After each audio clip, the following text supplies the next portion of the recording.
السلام عليكم ورحمة الله وبركاته. ازيكم حبايبي متابعين مطبخ شيري؟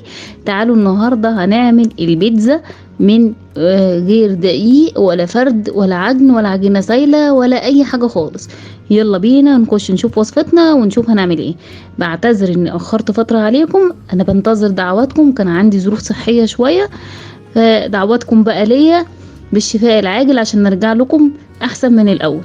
يلا بينا ونخش ونشوف وصفتنا هنعمل فيها ايه، ولذيذة وبسيطة وجميلة معانا، كلها مكونات من البيت مش هتكلفك اي شيء. انا نزلت معايا معلقتين من السمنة، عليهم حبة من الزيت، وبصلتين مقطعين مكعبات، عليهم حبة هوت دوج.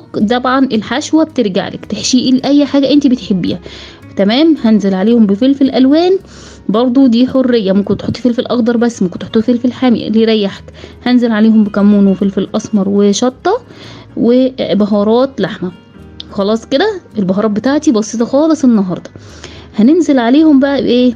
بحبة من اللي هي بسيطة خالص، ونزلت بحباية من الطماطم والملح بتاعي، وخلاص على كده. شوحي بقى كويس جدا. تعالي نعمل الخلطة اللي هنعمل بيها البيتزا بتاعتنا. نزلت بكوباية من الزيت من السمنة، وعليهم كوباية من الحليب، وعليهم 5 معالق من الزبادي. خلاص كده هقلب كويس جدا واحط لها الملح بتاعها واركنها على جنب. تعالوا بقى ندهن الصينيه بتاعتنا دهنه كويسه كده معتبره، علشان دلوقتي كده احنا عرفنا هنعمل البيتزا بتاعتنا من ايه. كان عندي لفه جلاش في الفريزر طلعتها وقلت هعمل بيها احلى بيتزا. بدات اورق الجلاش على الاطراف وبدهن بالخلطه بتاعتي لحد ما كملت ووصلت للنص.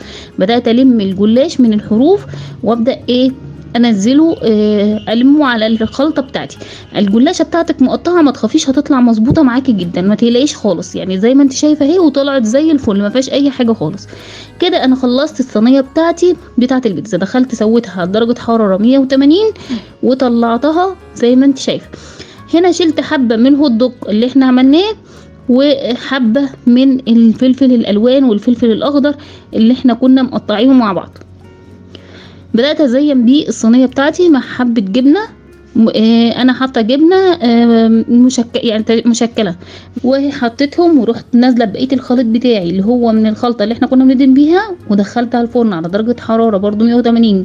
استوت كويس جدا، رحت مطلعها رشيت على وشها رشه زعتر، وطلعت بالجمال اللي انتوا شايفينه ده. تعالي بقى نطلع كده خلطتين ونشوف الدنيا فيها ايه وعامله ازاي. البيتزا بتاعتنا تحفه، مش قادرة اقولك بيتزا جميلة، حاجة كده عظمة، يعني شايفة عظمة، ولا تعب ولا مجهود ولا اي حاجة خالص.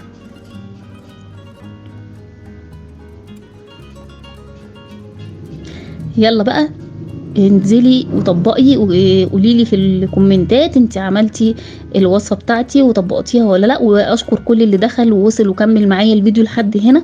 حبايبي دايما انا دعمكم بيفرحني، دعمكم بيسعدني جدا.